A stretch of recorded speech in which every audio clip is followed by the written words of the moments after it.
Hello guys, ഞായറാഴ്ചയായിട്ട് എന്താണ് പരിപാടി? ഒരു സ്പെഷ്യൽ ഉണ്ടാക്കിയാലോ? നല്ല ഗ്രേവിയിൽ പൊള്ളിച്ചെടുത്ത് നല്ല ആവോലി ഫ്രൈ ഉണ്ടാക്കിയാലോ? അപ്പോൾ നമുക്ക് നല്ല ഫ്രഷ് ആവോലി കിട്ടിയിട്ടുണ്ട്. അപ്പോൾ ഇനി നമുക്ക് നമ്മുടെ ആവോലി കൂട്ടിനെ നല്ല കളർഫുൾ ആക്കി എടുക്കാം അല്ലേ?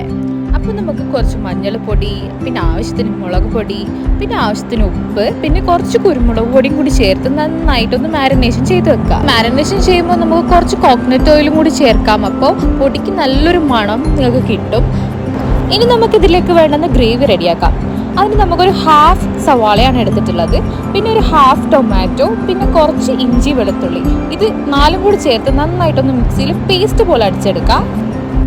അപ്പോൾ 2 അടി അത്രയും മതി. അപ്പോൾ തന്നെ നമ്മുടെ പേസ്റ്റ് ഇതാ ഇവിടെ റെഡി ആയിട്ടുണ്ട്. അപ്പം നമുക്ക് മീൻ വറുക്കണം. അപ്പോൾ നമുക്ക് മീൻ മാത്രം ആദ്യം ഒന്ന് വെളിച്ചെണ്ണയിൽ നന്നായിട്ടൊന്ന് പൊരിച്ചെടുക്കാം. അപ്പോൾ നമ്മുടെ തവ അടുപ്പത്ത് വെച്ചിട്ടുണ്ട്.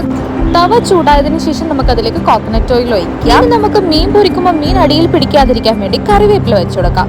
അപ്പോൾ കറിവേപ്പില വെക്കുന്ന സമയത്ത് മീൻ നമുക്ക് പൊട്ടാണ്ട് തന്നെ പെർഫെക്റ്റ് ആയിട്ട് നമുക്ക് പൊരിച്ച് കിട്ടും. അതുമാത്രമല്ല കറിവേപ്പിലയുടെ നല്ല മണവും ആ മീൻ പൊരിച്ചതിലേക്ക് പിടിക്കും. അപ്പം നമുക്ക് മീൻ ഓരോന്നായിട്ട് വെച്ച് കൊടുക്കാം.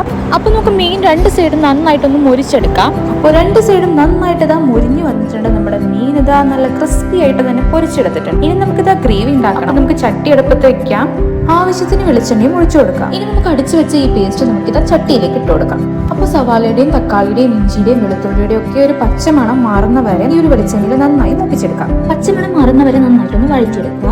എന്നിട്ട് നമുക്കിതിലേക്ക് മസാലപ്പൊടി ചേർക്കാം. ആവശ്യത്തിന് മഞ്ഞൾപ്പൊടി, പിന്നെ ആവശ്യത്തിന് മുളക് പൊടി, പിന്നെ ഉപ്പ് ചേർക്കാൻ മറക്കല്ലേ. നമുക്ക് ഈ പൊടികളുടെ പച്ചക്കുത്ത് മാറുന്നവരെ നമുക്ക് നന്നായിട്ടൊന്ന് ഇളക്കിക്കൊണ്ടിരിക്കാം.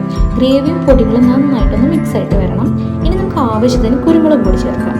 ഇനി നമുക്ക് നമ്മുടെ മെയിൻ താരം കറിവേപ്പില ചേർക്കാം. കറിവേപ്പിലയാണ് നമുക്ക് കറികൾക്ക് എപ്പോഴും മണം കൊടുക്കുന്ന ഐറ്റം.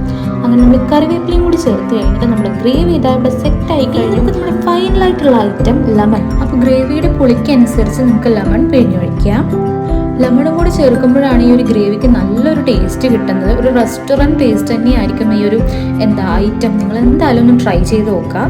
അങ്ങനെ നമുക്ക് പൊരിച്ചു വെച്ച മീനും കൂടി ഈ ഗ്രേവിയിലേക്ക് ഇടാം. ഈ ഒരു ഗ്രേവിയിൽ കിടന്നിട്ട് ഈ മീൻ നന്നായിട്ടൊന്ന് സെറ്റായിട്ട് വരണം, നന്നായിട്ടൊന്ന് പൊതിഞ്ഞെടുക്കാം.